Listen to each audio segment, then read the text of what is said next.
नमस्कार, पावर न्यूजमा स्वागत छ स्टुडियोबाट लाइभ। आज बिहान काठमाडौँ एयरपोर्टमा विदेशमा मृत्यु भएका नेपालीहरूको 24वटा शव ओर्लेको छ।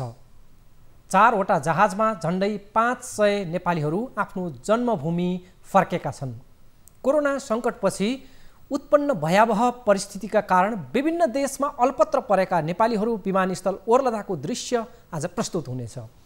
काठको बाकसमा फर्केका नेपाली युवाहरूको शवको तातीको दृश्यले यो देशको दयनीय हालतको बयान गर्नेछ। यसबारेको चर्चा र रिपोर्ट आजको कार्यक्रममा खास हुनेछ। आज नेपाल कम्युनिस्ट पार्टी र चिनिया कम्युनिस्ट पार्टीका नेता कार्यकर्ताहरू बीचको भर्चुअल अर्थात् अनलाइन भिडियो मार्फत छलफल एवं अनुभव आदान प्रदान भेला सम्पन्न भएको छ। पार्टी कार्यालय धुम्बाराईमा शीर्ष नेता सहितको सामूहिक जमघट थियो। प्रदेश तहबाट पनि त्यस्तै जमघट मार्फत नेपालतर्फका 100 बढी नेकपा नेता कार्यकर्ता गोष्ठीमा सहभागी भएका बताइएको छ। यसबारे प्रतिक्रिया माग्दा पूर्व प्रधानमन्त्री एवं पार्टी वरिष्ठ नेता झलनाथ खनालले आफूलाई केही पनि थाहा नभएको प्रतिक्रिया दिएका छन्। झलनाथ खनालसँगको छोटो फोन संवाद पनि राख्नेछु।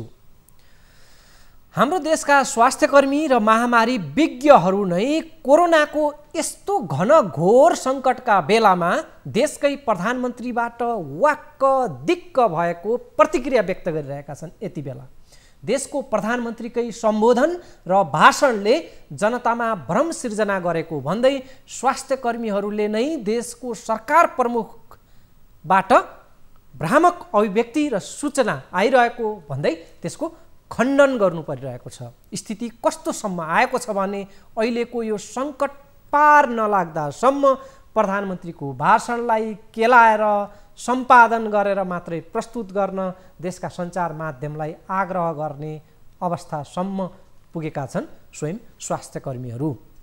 प्रधानमन्त्रीका अभिव्यक्तिले कोरोना सङ्कटलाई बुझ्ने र यसबाट बच्ने मामलामा जनतामा सुल्टो होइन उल्टो असर पर्ने र थप भ्रम एवं अलमल उत्पन्न भएको भन्दै देशका चिकित्सक एवं भाइरोलोजिस्ट अर्थात् महामारी विज्ञहरूले नै चिन्ता व्यक्त गरेका छन्। देशको प्रधानमन्त्रीकै मुखबाट त्यो पनि गरिमामय संसदको रोस्टममा बसेर जनतामा भ्रम छर्ने काम भएको भन्दै उनीहरूले प्रधानमन्त्रीलाई भ्रम पैदा हुने र महामारी नियन्त्रणमा बाधा पुग्ने गरी अभिव्यक्ति नदिन आग्रह पनि गरेका छन्। विश्व स्वास्थ्य सङ्गठनदेखि दुनियाँभरका स्वास्थ्य खोज अनुसन्धान र स्वदेशी एवं विदेशी स्वास्थ्य विज्ञ एवं महामारी विशेषज्ञहरूले कोरोनाबाट मानव जगतलाई बचाउनका लागि यति बेला भागीरथ प्रयत्न गरिरहेका छन्। यता अर्कोतर्फ एउटा देशको प्रधानमन्त्रीबाटै महामारीका बारेमा अप्रमाणित अपुष्ट भ्रामक र मनगढन्ते भाषणबाजी गरेर महामारीको थप जोखिम निम्त्याउने काम भइरहेको भन्दै यो देशका स्वास्थ्यका जानकारहरूले यति बेला चिन्ता व्यक्त गरिरहेका छन्। यसबारेमा विस्तृत विवरण केही बेरमा राख्नेछु। युनाइटेड अरब इमिरेट्सको अबुधाबी स्थित फ्लाइ दुबई ट्राभल्सको कार्यालय अगाडि उभिएर एकजना नेपाली युवाले रेकर्ड गरेको भिडियो अब म यहाँ देखाउँदैछु। यो भिडियोमा नेपाल सरकारले उद्धार गरेको प्रचार गरिएको तर आउने यात्रुहरूबाट महँगो टिकट शुल्क असुल्ने गरिएको एक भुक्तभोगी युवाले भिडियोमा बयान गरेका छन्। ट्राभल आफैले नेपाली युवाहरूलाई फोन गरेर नेपाल सरकारको उद्धार हुने नागरिकहरूको लिस्टमा तपाईँ पनि पर्नु भएको छ भनेर फोन गरेर आफ्नो कार्यालयमा बोलाउने र टिकट शुल्क भन्दै पैसा असुल्ने गरिएको भुक्तभोगी यी युवाले भिडियो बयानमा खुलाएका छन्। यो भिडियो हेरौँ। त्यसपछि आज 494 जना नेपाली काठमाडौँ विमानस्थलमा ओर्लदाको त्यो छेड र विमानस्थलमा आजै ओर्लेका 24वटा नेपाली होनहार छोराहरूको सबको त्यो कारुणिक दृश्य र त्यसको विवरण विस्तृतमा उल्लेख गर्नेछु। यो भिडियो हेरौँ। मलाई फ्लाइ दुबई ट्राभलबाट अहिले बिहानै कल आएर म तपाईँको नाम निक्लेको छ एम्बेसीबाट तपाईँको नाम दर्ता भएको छ भनेर फ्लाइ दुबईको लागि अफिसबाट मलाई कल आयो। म सुतिरहेको थिएँ। बिहान मलाई कल आएपछि मैले अफिस बुझ्नको लागि अराउन्ड 20 किलोमिटर्स टाढामा आएँ। अफिस आएर यहाँनिर बुझ्दा चाहिँ नेपाल गभर्मेन्टले चार्टर गरेर सेटिङ गरेर तपाईँहरूलाई उद्धार गरेको छ। तर उद्धारको रकम चाहिँ अराउन्ड 1900 दिरहम, नेपालको 65,000 रुपियाँको चाहिँ टिकट अरे। सो त्यो पैसा चाहिँ हामीले अफोर्ड गर्न म चाहिँ पर्सनली सक्ने अवस्थामा छुइनँ। अब आफै सोध्नुहोस्, मेरो 1 महिना अगाडिसम्म काम भइरहेको थियो, मलाई यति गाह्रो भइरहेको छ भने 3-4 महिनादेखि रोकिनु भएको मान्छेहरूले 1900 दिरहमको टिकट काटेर कसरी जाने? सो यो उद्धारको नाममा चाहिँ एकदम कालाबजारी भइरहेको रहेछ भित्रभित्रै। अब नेपाल गभर्मेन्टले प्रकाशित गरेको 4वटा फ्लाइटमा हिमाली एयरलाइन्स, नेपाल एयरलाइन्स, एयर अरेबियाको नाम नआएला फ्लाइ दुबईबाट चाहिँ मलाई कल आउँछ अनि 1900 दिरहमको टिकट काटेर जा भन्छ within 3 days. So that is impossible for us because we can not afford, होइन? म जस्तै सबै पीडितहरू हुनुहुन्छ होला। सो यो भिडियो मैले बनाउनुको मेन रिजन चाहिँ के भने यो चाहिँ एकदम लुकाएर भित्रभित्र सेटिङ गरेर यो न्युजमा नआइकन गरेको कुरा हो। मैले यो एक्सक्युज फ्लिप भिडियो चाहिँ तपाईँहरूलाई किन दिन आँटेको भने यो भिडियो सम्बन्धित निकायमा जाओस् अनि असली पीडितहरूले उद्धार पाओस्, त्यही भएर मैले हजुरहरूलाई यो भिडियो बनाएर पठाउनको लागि बनाएको। Thank you. यो फ्लाइ दुबईको अफिस यहाँ छ अबुधाबीको नासर स्ट्रिटमा। दुबईबाट एकजना नेपाली युवाले आफ्नो पीडा बयान गर्दै नेपाल सरकारले उद्धार गर्ने लिस्टमा तपाईँको नाम चढेको छ, त्यसैले तपाईँ आउनुहोस् र नेपाल जाने प्रक्रिया सुरु हुन्छ भनेर नेपाली युवाहरूलाई बोलाउने र महँगो टिकट शुल्क भिडाउने यति बेला होड चलेको छ विभिन्न खाडी मुलुकहरूमा। दर्शकवृन्द, नेपाली युवाहरू विदेश स्थित नेपालकै नेपाली दूतावासहरूमा सहयोग र उद्धारको गुहार लगाउन जाँदा कस्तो व्यवहार गरिन्छ त्यसको एउटा छोटो तर दूतावासको गैरजिम्मेवारपूर्ण व्यवहार प्रष्ट रूपमा झल्काउने यो एउटा अर्को सानो छ तर एकदमै महत्त्वपूर्ण भिडियो छ। यो प्रतिनिधि दृश्य पनि हेरौँ। बनाइदिनु न, हामी कहाँ जाने, के गर्ने, कि मर्ने हो बेसी अगाडि हामी तपाईँको के छ नि? अब तपाईँको पालो आएपछि हामीले कल गर्छौँ। अहिले त ठिक छ, मान्नु कि मेरो पालो आउँछ, मैले कुरो बुझेँ, तर हामी कहाँ बस्ने त्यो उद्धार गराइदिनु न हामीले। उद्धार गर्ने काम हाम्रो होइन। अनि कसको काम हो त? तर हामी कहाँ बस्ने त्यो उद्धार गराइदिनु न हामीले। उद्धार गर्ने काम हाम्रो होइन। उद्धार गर्ने काम हाम्रो होइन। उद्धार गर्ने काम हाम्रो होइन। अनि कसको काम हो त? तपाईँ हामीको यो होइन, हामी शरम गराएर आएछौँ, यस्तै आए छैन हामी। तपाईँ आफैको कहाँ भयो? यति बेला वैदेशिक रोजगारमा गएका खास गरी खाडी मुलुकहरूमा नेपाली युवाहरू यस्तै खालका समस्याहरू भोगिरहेका छन्। उनीहरूको जागिर खोसिएको छ, उनीहरूको तलब काटिएको छ, उनीहरू सडकमा आएका छन्। एम्बेसीका भवन अगाडि उनीहरूले गुहार लगाइरहेका छन्, एम्बेसीको कार्यकक्षहरूमा उनीहरूले गुहार लगाइरहेका छन् र एक खालको विचल्लीको अवस्था छ र त्यसलाई प्रतिनिधित्व गर्ने यी दृश्यहरू थिए र यति बेला सामाजिक सञ्जालमा यस्ता दृश्यहरू आइरहेका छन् र यसले नेपाली युवाहरू जो वैदेशिक रोजगारीका लागि विदेशमा गएका छन् उनीहरूको दुःख बयान गरिरहेको छ। गाह्रो साह्रो परेका आफ्ना नागरिकहरूलाई सहायता गर्न भनेर खोलिएका खास गरी खाडी मुलुकहरूमा त्यहाँ रहेका नेपाली दूतावासहरूको हालत बयान गर्ने भिडियोहरू अहिले सार्वजनिक भइरहेका छन्। ती प्रतिनिधि अहिले भर्खर हामीले 2टा भिडियो प्रस्तुत गर्यौँ। मर्कामा परेका आफ्ना नागरिकहरू गुहार माग्न जाँदा दूतावासमै गरिने व्यवहार यस्तो छ भने त्यहाँका रोजगारदाता कम्पनीहरू, त्यहाँका मालिकहरू, त्यहाँको सरकार, त्यहाँका नागरिक तहमा हाम्रा दाजुभाइ दिदीबहिनीहरूमाथि गरिने व्यवहार र सम्मान कुन स्तरको होला हामी सहजै अनुमान लगाउँछौँ। अब अर्को प्रसङ्ग, कोरोना सङ्कटपछि मध्यपूर्वका विभिन्न देशमा अल्पत्र परेका 494 जना नेपाली नागरिक आज स्वदेश फर्किएका छन्। आज नेपाल आएको जहाजमा 24 जना नेपालीको शव पनि ल्याइएको छ। हवाई उडान बन्द भएका कारण विभिन्न समयमा मृत्यु भएका तर शव ल्याउने काम बाँकी रहेकाहरूको शव आज आएको छ। साउदी अरेबियाको दमामबाट हिमालय एयरलाइन्स मार्फत 153 नेपाली आज आएका छन्। सो जहाजमा 1 जना नेपालीको शव आएको छ। कुवेतबाट 150 जना नेपाली नागरिक र 2वटा शव एउटा जहाजमा आएको छ। अर्को जहाजमा कतारबाट 43 जना नेपाली आएका छन् भने 20 जना नेपालीको शव आएको छ। कतारबाट 20 जना नेपालीको शव आएको छ। दुबईबाट 148 नेपाली नागरिक स्वदेश फर्किएका त्रिभुवन अन्तर्राष्ट्रिय विमानस्थल कार्यालय प्रशासनले जानकारी दिएको छ। कतारबाट आएकाहरूको खर्च कतारका रोजगारदाता कम्पनीहरूले तिरेका छन्। विवरणमा उल्लेख छ भने उक्त जहाजमा आएका 20 वटा शव र कतिपय अल्पत्र परेकाहरू जो बेखर्ची थिए उनीहरूलाई नेपाल सरकारले उद्धार गरेर ल्याएको छ र खर्च बेहोरेको छ। आएका 24 वटा शवमध्ये 7 जनाको शव व्यवस्थापन काठमाडौँमा गरिनेछ र अन्य शव सम्बन्धित जिल्लामा पठाइने जानकारी दिएको छ। जहाजमा आएकाहरूलाई काठमाडौँ उपत्यकामा बनाइएको विभिन्न होल्डिङ सेन्टरहरूमा राखेर आवश्यक प्रक्रियाहरू पुरा गरेपछि मात्रै उनीहरूलाई आफ्नो जिल्ला आफ्नो घर पठाउने एउटा तयारी यति बेला चलेको छ। यसबारेको रिपोर्ट हेरौँ।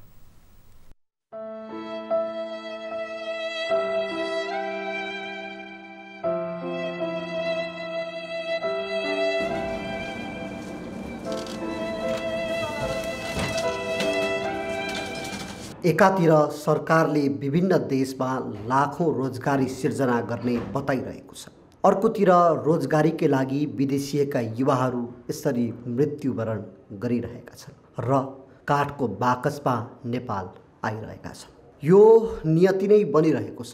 शुक्रबार मात्र कतारबाट 20, कुवेतबाट 2, युएई र साउदी अरबबाट 1-1 जनाको शव नेपाल ल्याइएको छ।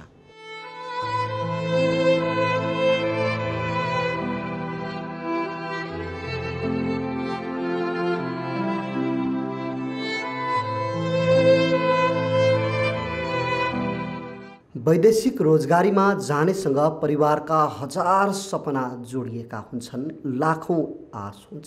तर यी 24 काठको बाकसमा बालुवाको महल जस्तै सपनाको महल ढलेको छ। त्यही ढलेको सपनालाई पनि अङ्गालो मार्न 24 परिवार शुक्रबार विमानस्थल पुगेका थिए। विमानस्थलको दृश्यले जो कोहीलाई पनि भावविह्वल बनाउँथ्यो। 8 महिना अगाडि श्रीमती र 2 सन्तानको सुनौलो भविष्यको सपना बुनेर परदेशिएका सोनु तामाङ ब्लड क्यान्सरको कारण विदेशमै ज्यान गुमाउन पुगे। विदेशमा ज्यान गुमाउनेका सब नेपाल ल्याउने प्रक्रिया सोचे जस्तो सजिलो छैन। धेरैको उतै अन्त्येष्टि हुन्छ, तर केही मात्र नेपाल आइपुग्छन्। तामाङको शव पर्खाइमा 4 महिनादेखि छटपटिएको परिवारले उनको अन्तिम शरीरलाई बल्ल छुन पाएको छ, तर उनकी श्रीमती र सन्तान भने आउन सकेनन्। 4 महिना भयो। 4 महिना अनि बितेर 2-3 मै त्यही दिनमा हामीले थाहा पायौँ। उहाँको किनकि गएर 1-2 महिनापछि ब्लड क्यान्सर निस्क्यो, त्यही बित्नुभयो। त्यहाँ के काममा जानुभयो? त्यो यस्तो क्लिनिकमा। वैशाखको 25 गते डेट भएको रहेछ। अब खासमा अब घरको आर्थिक स्थिति धेरै कमजोरी भएको कारणले अर्काको देशमा गएर चाहिँ नोकरी गर्नलाई त्यहाँ पुग्ने अवस्था भएको थियो कि हजुरको, त्यही हो। कोरोनाको सङ्क्रमणले होइन, अब त्यहाँ हार्ट एट्याक भन्ने कुरा चाहिँ छ, त्यसले चाहिँ भनेको कुरा सुनेको छैन सर। कोरोनाले भनेर चाहिँ सुनेको छैन, तर हार्ट एट्याकले गर्दा चाहिँ गएको हो भन्ने कुरा सुनेको छ सर। तामाङको जस्तै शुक्रबार नेपाल आइपुगेका अधिकांश शव मृत्युको लामो समयपछि आइपुगेका हुन्। कतारमा ज्यान गुमाएका मकवानपुर भीमफेदीका जितेन्द्र थापा मगरको शव 3 महिनापछि नेपाल आइपुगेको हो। घर लानलाई गाह्रो छ, अहिले गाडीको प्रब्लम छ। सबभन्दा अरूभन्दा पनि त्यहाँ अब गाउँ छिमेकमा अब यो महामारी भएको यो 9 कोभिडले चाहिँ भनौँ न 19ले गर्दाखेरि चाहिँ हामी अब समस्यामा देशै फसिरहेको। अब त्यो भनौँ न अब हामीलाई गाडीको समस्या हुन्छ लानुलाई। अब हामीले यहीँ पशुपतिमा यो बिजुलीबाट चाहिँ जलाउने भन्ने कुरा भयो कि त्यही कुरा भएको छ अहिले यहीँ बिजुलीबाटै।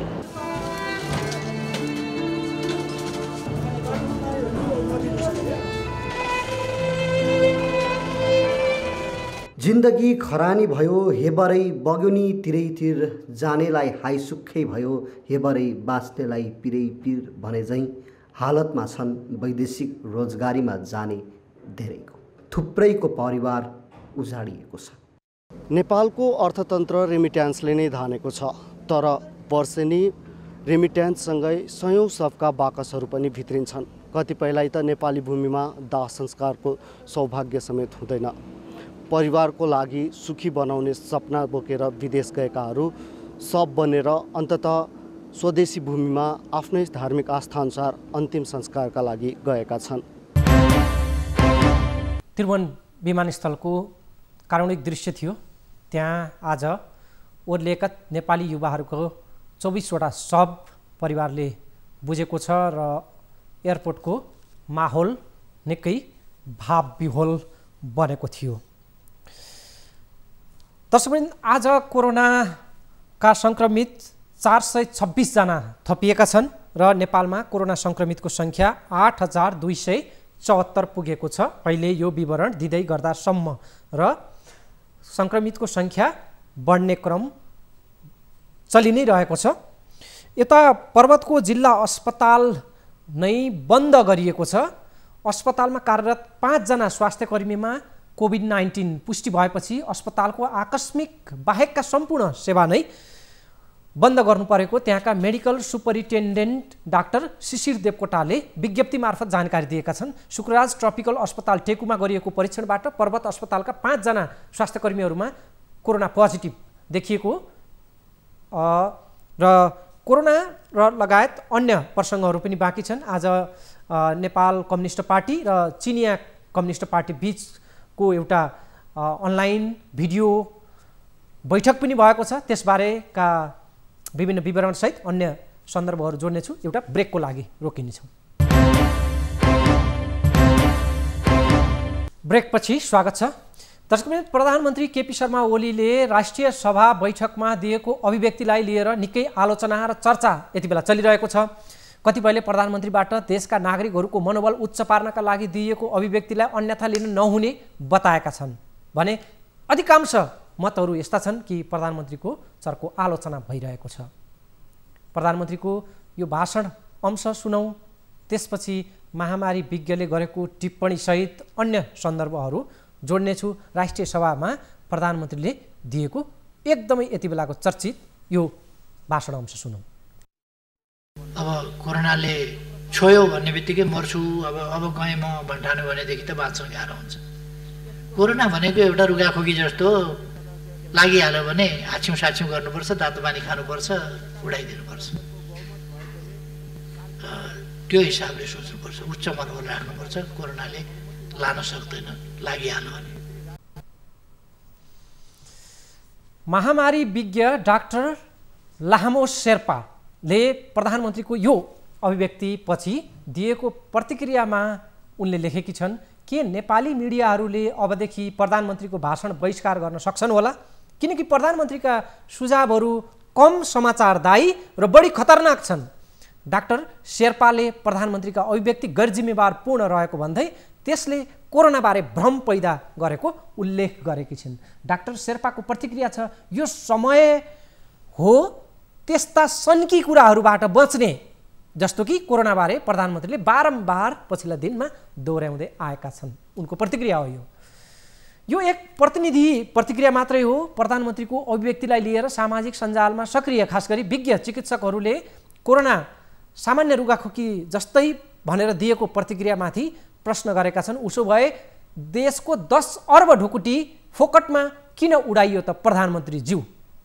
सामाजिक सञ्जालमा यति बेला यो प्रश्न प्रधानमन्त्रीमाथि पेचिलो ढङ्गले प्रस्तुत भइरहेको छ। प्रधानमन्त्रीमाथि यो प्रश्न धेरैले गरिरहेका छन्। प्रधानमन्त्रीज्यू, उसो भए जनतालाई किन मूर्ख बनाएको त? किन विश्वमै सबैभन्दा धेरै दिन लकडाउन गरेर जनतालाई घरमा थुनेर राखेको नेपालमा? कोरोना भनेको सामान्य रुगाखोकी जस्तै हो, हाच्छिउ साच्छिउ गरेर तातो पानी खाएर उडाइदिन मिल्ने भए देशको अर्थतन्त्र र जनजीवनमाथि किन यति ठुलो रिस्क मोलेको प्रधानमन्त्रीज्यू? प्रश्नहरू सामाजिक सञ्जालमा यस्तै पोखिएका छन्। कोरोना लाग्ने बित्तिकै मरिहालिन्छ भन्ने ठान्न नहुने प्रधानमन्त्रीको भनाइ मनोबल बढाउने हिसाबले ठिक भए पनि हाच्छिउ साच्छिउ गरेर तातो पानी खाएर बेसार खाएर ठिक भइहाल्छ भनेर हल्का टिप्पणी गर्नु अनुचित र घातक हुने विज्ञहरूको भनाइ छ। प्रधानमन्त्रीको अभिव्यक्तिबारे तथ्य जाँच गर्ने अर्थात् फ्याक्ट चेक गर्ने नेपालको सेन्टर फर मिडिया रिसर्च र माई संसारले तयार पारेको एक रिपोर्टमा उल्लेख गरिएको छ। त्यहाँ लेखिएको छ कि कोरोना भाइरस रुगाखोकी जस्तो होइन, यो लाग्यो भने हाच्छिउ साच्छिउ गरेर उड्दैन, कोरोना भाइरस सङ्क्रमित व्यक्तिको मुख वा नाकबाट निस्कने छिटाबाट अरू व्यक्तिमा सर्ने हुँदा हाच्छिउँ गर्दा निकै सतर्क हुनुपर्छ, कुइनाले नाकमुख छोप्नुपर्छ। प्रधानमन्त्रीले भने जस्तो कोरोना सङ्क्रमित व्यक्तिले रुगाखोकी जस्तो सामान्य ठानी जसको अगाडि पनि वा भिडभाडमा खुल्ला रूपमा हाच्छिउँ गर्यो भने यो अरूलाई सर्ने सम्भावना हुन्छ। त्यसै गरी तातो पानी खाएर कोरोना हराउने कुरा पनि गलत छ, त्यो रिपोर्टमा लेखिएको कुरा हो। यो कोभिड-19 facts, Euronews, Harvard school of public health, BBC, first post लगायतले तातो पानी र नुन, तातो पेय पदार्थ खाएर कोरोना नहराउने फ्याक्ट चेक गरेका छन्। विज्ञहरूको भनाइसहित त्यसको परीक्षणसहित यस्ता विवरणहरू अन्तर्राष्ट्रिय मिडियाहरूमा आइरहेका छन्। नेपालको दोस्रो कोरोना सङ्क्रमित प्रसिद्धि श्रेष्ठले आफ्नो ट्विटरमा कोरोना सङ्क्रमित हुँदाको आफ्नो अनुभव लेख्दै यसलाई सामान्य रुगाखोकी जस्तो नठान्न आग्रह गरेकी छन्। कोभिड-19 सङ्क्रमितको अनुभव र यसको लक्षण थाहा पाएको हिसाबले म भन्छु यो रोग सामान्य रुगाखोकी जस्तो होइन, उनले लेखेकी छन्। नेपालीको इम्युनिटी पावर बलियो रहेकोले कोरोनाको जोखिम नेपालमा कम हुने दाबी पनि प्रधानमन्त्रीको रहँदै आएको छ। उहाँले बारम्बार विभिन्न मञ्चहरूमा यो दाबी व्यक्त भइरहेको हुन्छ प्रधानमन्त्रीबाट। अबका दिनमा नेपालमा कोरोना सङ्क्रमण र यसको प्रभाव कस्तो हुन्छ, ठुला चाडपर्वहरू नेपालका कति अब उल्लासमय हुन्छन्, सङ्क्रमणको जोखिम त्यो बेला चाडबाडको बेलामा कति हुन्छ र किन हुन्छ, प्रधानमन्त्रीको आगामी पूर्वानुमान बारेको पनि भिडियो अंश छ। त्यसपछि यो भिडियो प्रस्तुत हुन्छ। अब त्यसपछि नेपाल कम्युनिस्ट पार्टी र चिनिया कम्युनिस्ट पार्टीबीच चलेको भर्चुअल गोष्ठी र त्यसबारे आफूलाई थाहा नभएको भनेर झलनाथ खनालले दिएको प्रतिक्रिया सहितका अन्य प्रसङ्गहरू पनि हुनेछन्। प्रधानमन्त्रीको आजको अर्को भिडियो अंश हेरौँ। नेपालीमा इम्युन सिस्टम धेरै राम्रो छ भनेर मैले धेरैपल्ट सकारण भनेको छु। सकारण त्यसका तर्कहरू छन्। कतिपयले इम्युन सिस्टम बुझेका छैनन्। नेपालीहरूमा असाधारण इम्युन सिस्टम छ। एकाध उस्तै कमजोर भएका मान्छे, इम्युन सप्रेस गरेका मान्छे, त्यस्तोहरूलाई मात्रै खतरा हुन सक्छ। नत्र भने साधारणतया भन्ने हो भने नेपालीहरूमा जुन इम्युन सिस्टम छ त्यो लागेर पनि त्यसले लगिहाल्न सक्छ भन्ने कुरा छैन, होइन। त्यसै कारण 7177 जना सङ्क्रमित हुँदा जम्मा 20 जना, त्यो पनि अन्य रोगले गर्दा। यो कोरोना लागेपछि अब WHO को भनाइअनुसार हामीले एउटा त्यो मापदण्डलाई मान्न पर्ने कि त्यो लागेपछि त्यसैको टाउकोमा हालिदिनु पर्ने भएको हुनाले यो 20 को सङ्ख्या भएको। अझै पनि म त्यो दोहोऱ्याउन चाहन्छु, त्यो सत्य हो त्यो कुरा। पहिले जुन जेठको महिनामा जुन आँकडाको स्थिति थियो, असारको पनि मैले 1, 2, 3 गतेको सुनाएँ। त्यसले 7000 को आसपासमा 3 दिनमा, पहिले जेठको महिनामा या चैतदेखिको हेर्ने हो भने 7000 को छ, जेठको महिना मात्रै हेर्ने हो भने त्योभन्दा बढीको छ दैनिक। त्यस्तो स्थितिमा अहिले अलिक तल झरेको छ र हिजोको आँकडा अनुसार लगभग 2000 मा झरेको छ आउनेहरूको सङ्ख्या। यस ट्रेन्डलाई हेर्दाखेरि हामी श्रावणको अन्त्यतिरसम्ममा यसको पिक हुने अनुमान गर्न सक्छौँ, अथवा भदौको सुरुतिर, र यो त्यसपछि ओह्रालो लाग्छ र हामी यसलाई क्रमशः नियन्त्रण गर्न सक्छौँ। तर अर्को कुरा के छ भने हामीलाई पनि बुझ्नु पर्यो, हाम्रा आनीबानी पनि बुझ्नु पर्यो, हाम्रा संस्कार पनि बुझ्नु पर्यो। त्यसले गर्दा दसैँ, तिहार र छठ जस्ता चाडहरू आउँदैछन्। सधैँ यी चाड रमाइला हुन्थे हाम्रा लागि। यसपल्ट यी चाडहरूले फेरि सङ्क्रमण बढाउँछन् भन्ने पनि अवस्था छ। त्यसकारण यो खतराबाट हामी कति जोगिन सक्छौँ। यदि यस खतराले फेरि अलिकति हाम्रो ग्राफ बढाइदियो भने हामीले मङ्सिरमा फेरि ग्राफ अलिकति उँधो झर्दै गएको ग्राफ चाहिँ फेरि अलिकति मासतिर जान सक्छ र मङ्सिरको अन्तिमतिरबाट हामीले त्यस ग्राफलाई फेरि तल लान सक्छौँ र पुष माघसम्ममा हामी यसलाई नियन्त्रण गर्न सक्छौँ। फागुनको महिना सम्भवतः नियन्त्रणको महिना हुन्छ, तर हामीले सङ्क्रमितहरूलाई आउन सहज ढङ्गले नदिने, भारतको सिमानाबाट वारवारी आउन नपाउने स्थिति अथवा छिरेर कोही उम्किएर जान नसक्ने स्थिति, त्यस बेलासम्म उपयुक्त क्वारेन्टाइनको पनि हामीले व्यवस्था गरिसक्ने अवस्था र बाहिरबाट आउनेलाई पनि क्वारेन्टाइनमा राख्ने अवस्था, कोही पनि उम्किएर चाहिँ समुदायमा जान नसक्ने स्थिति, त्यो बनायौँ भने हामीले अहिलेसम्मको हामीले गर्ने टेस्टिङ अथवा हामीले सङ्क्रमितहरूको गर्ने ट्रेसिङ, यी सबै कुराहरूलाई हामीले उपयुक्त ढङ्गले गर्न सक्छौँ र यसको रियलिस्टिक ढङ्गले हामीले हेर्दाखेरि असोज कार्तिक यो पारो चाहिँ धेरै तल घटेर जाने स्थिति बन्छ र अहिले बढे पनि हामीले यसलाई साउनसम्ममा नियन्त्रण गर्न सक्छौँ, किनभने सङ्क्रमितहरू आउने सङ्ख्याको कमी जसरी जुन मात्रामा भएको छ त्यसलाई हेर्दाखेरि हामी त्यो देख्न सक्छौँ। 10 अर्बको हिसाब माग्नेहरूमाथि पनि प्रधानमन्त्रीको आक्रोश पोखिएको थियो संसदमा। काममा खटिएका बेला हिसाब मागिएको भन्दै प्रधानमन्त्रीले सरकारले गरेका कामको प्रशंसा नगर्ने, हिसाब किताब चाहिँ माग्ने भन्दै आफ्नो असन्तोष व्यक्त गरेका थिए। यो सुनौ। 10 अरब भन्ने हल्ला चल्यो। हरेक व्यक्तिलाई हरेक दिनका खर्च, देशभरि भएका खर्च, मान्छे काममा लागेका छन्, यहाँ कसैलाई चाहिँ खर्चको हिसाब चाहिएको छ। काममा ध्यान छैन, कामप्रतिको प्रशंसा छैन, परिस्थितिको गम्भीरता छैन, हिसाब किताब दैनिक चाहिएको छ। खोइ पैसा उछाल्नेहरूलाई त उछाल्न सजिलो छ, 10 अरब कहाँ गयो भनेर, खोइ 10 अरब भनेर। अब यहाँ 10 अरब कताबाट देखाइदिने, यहाँ छ 10 अरब त तल पठाइयो यही कामका लागि। महिनौदेखि मान्छेहरू खटेका छन्, क्वारेन्टिन निर्माण गरेका छन्, क्वारेन्टिनमा बस्नेहरूलाई खुवाएका छन्, उनीहरूले पनि खानु पर्ला, ती प्रबन्धहरू गर्नु पर्ला। अनि जनप्रतिनिधिहरूले पैसा खाए भन्दिन सजिलो छ, बहुतै दुःखका साथ, कष्टका साथ जनप्रतिनिधिहरू काम गरिरहेका छन्। त्यसमा गुण मान्नु त्यो छैन।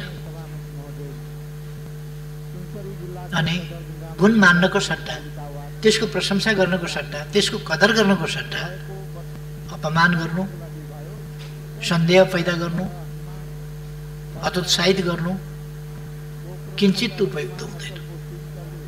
ठिक ढङ्गले भनिएका कुराहरूलाई पनि नकारात्मक ढङ्गले लिने र त्यसका वास्तविक अर्थलाई नसमाउन खोज्ने र त्यसलाई उडाउन खोज्ने खालको प्रवृत्ति नेपालमा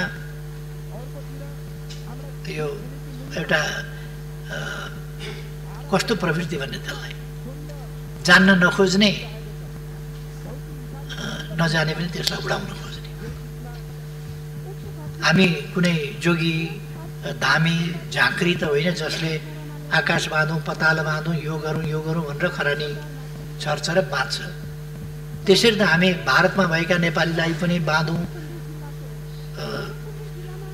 के अरे कोभिड-19 लाग्न नपाउने गरी बाँधौँ भनेर हामीले भने जस्तो त्यसरी त बाँध्न त सक्दैनौँ। आज नेपाल कम्युनिस्ट पार्टी र चिनिया कम्युनिस्ट पार्टीका नेता कार्यकर्ताहरूको भर्चुअल अर्थात् अनलाइन भिडियो मार्फत छलफल एवं अनुभव आदान प्रदान भेला सम्पन्न भएको छ। पार्टी कार्यालय धुम्बाराईमा शीर्ष नेतासहितको सामूहिक जमघट थियो। प्रदेश तहबाट पनि त्यस्तै जमघट मार्फत नेपालतर्फका 100 बढी नेकपा नेता कार्यकर्ता गोष्ठीमा सहभागी भएका थिए। यसबारे प्रतिक्रिया माग्दा पूर्व प्रधानमन्त्री एवं पार्टी वरिष्ठ नेता झलनाथ खनालले आफूलाई यसबारे थाहै नभएको प्रतिक्रिया दिएका छन् र अर्का नेता माधव कुमार नेपाल जो विदेश विभागलाई प्रतिनिधित्व पनि गर्छन्, उनलाई पनि यो विषयमा थाहा नभएको भनेर प्रतिक्रियाहरू आइरहेको छ र पार्टीभित्रै पनि केही पक्ष चाहिँ यो बैठकमा सहभागी भएन। झलनाथ खनालसँग मैले दिउँसो एउटा सानो प्रतिक्रिया लिने प्रयास गरेको थिएँ। झलनाथ खनालसँगको यो संवाद सुनौँ। चिनिया कम्युनिस्ट पार्टी र नेपाल कम्युनिस्ट पार्टी बीच भर्चुअल गोष्ठी प्रशिक्षण हुँदै रहेछ, हजुर पनि त्यसमा सहभागी हुनुहुन्छ? खोइ मलाई थाहा भएन अहिले। ए त्यो गोष्ठीमा तपाईँहरू सहित पार्टीको सबै वरिष्ठ नेताहरू पनि सहभागी हुने भनेर समाचारहरू आइरहेछन्। खोइ मलाई कसैले सूचना गरेको छैन। तपाईँलाई थाहै छैन? म यस बारेमा कुराकानी सबै नबुझिकन कुनै टिप्पणी गर्दिनँ। जस्तो चिनिया कम्युनिस्ट पार्टी र नेपाल कम्युनिस्ट पार्टी बीच गोष्ठी छ आज, त्यसलाई के भन्नुहुन्छ? थाहा छैन मलाई। यदि भयो होला, हजुरलाई थाहा रहेन छ भने पनि त तपाईँलाई थाहा नदिनु पनि त। पछि त्यो कुरा के हो, यो हावा कुरा हो कि साँच्चै कुरा हो, त्यो बुझेर मात्रै म भन्नु सक्छु। आजको दुई पार्टी बीचको बैठकमा कोरोना महामारी विरुद्ध लड्न चीनले नेपाललाई आवश्यक सहयोग गर्ने छलफलमा यो कुरा उठेको छ। दुवै देशले संयुक्त रूपमा सगरमाथाको नयाँ उचाइ पनि सार्वजनिक गर्ने बारेमा पनि आजको बैठकमा त्यो छलफलमा कुरा उठेको छ। त्यो बारेमा छलफल भएको छ। उपप्रधानमन्त्री ईश्वर पोखरेलले कोरोना भाइरस विरुद्ध नेपालले गरिरहेको काम बारेमा पनि त्यो बैठकमा ब्रिफिङ गर्नुभएको थियो। र आजको बैठकमा नेकपाबाट अध्यक्ष प्रचण्ड सहित धुम्माराई कार्यालयमा नेकपाका नेता कार्यकर्ताहरूको ठुलो जमघट त्यो बैठकमा सहभागी थियो। अब आज स्वास्थ्य मन्त्रालयले कोरोनाको अपडेट बारेमा खास के विवरण उल्लेख गरेको छ, त्यसको हाइलाइट हेरौँ। आज जम्मा 88 महिला र 338 पुरुष गरी जम्मा 426 जना संक्रमित भेटिनु भएको छ र हालसम्म जम्मा संक्रमितहरूको संख्या 8274, त्यसमध्ये महिला 707 र पुरुष 7567 जना हुनुहुन्छ। यसै गरी संक्रमित जिल्ला 74 पुगेको छ र गएको 24 घण्टामा कसैको पनि मृत्यु भएको छैन। विगत 24 घण्टामा हाम्रो 24 वटा प्रयोगशालामा 6231 जनाको आरटीपीसीआर विधिबाट नमुना परीक्षण भएका छन्। यसैगरी 4379 जनाको आरडीटी परीक्षण भएको छ। क्वारेन्टाइनमा भएका टोटल व्यक्तिको संख्या 1,09,461 र आइसोलेसनमा रहेका संक्रमितहरूको संख्या 6,850। कोभिड-19बाट संक्रमण मुक्त भई 24 घण्टामा डिस्चार्ज हुनुहुनेहरूको संख्या जम्मा टोटल 1402 छ। मास कोभिड-19 संक्रमण फैलने दरलाई कम गर्न तथा जीवन रक्षा गर्नको लागि अवलम्बन गरिने बृहत्तर प्याकेजको एउटा हिस्सा हो। मास्क मात्रैको प्रयोगले पर्याप्त मात्रामा सुरक्षा प्रदान गर्न सक्दैन। मास्कले भाइरसको फैलावटलाई रोक्न सक्छ। मास्क लगाउनाले तपाईले अरूको पनि सुरक्षा गरिरहनु भएको हुन्छ। जब अरूले मास्क लगाउँछन् उनीहरूले तपाईलाई पनि बचाइरहेका हुन्छन्। तपाईले मास्कलाई निम्न सुरक्षाका उपायसँग प्रयोग गर्नुपर्दछ। अन्य व्यक्तिबाट कम्तीमा 2 मिटरको दूरी कायम गर्ने, मास्क वा मुखमा अनुहारमा नछुने, हातलाई राम्ररी र बारम्बार सफा गरिरहने। दर्शकबिन, पावर न्यूजका लागि निर्धारित समय सकिएको छ। हस्त पावर न्यूजको यो श्रृङ्खला सकिन्छ। बिदा हुन्छु। नमस्कार।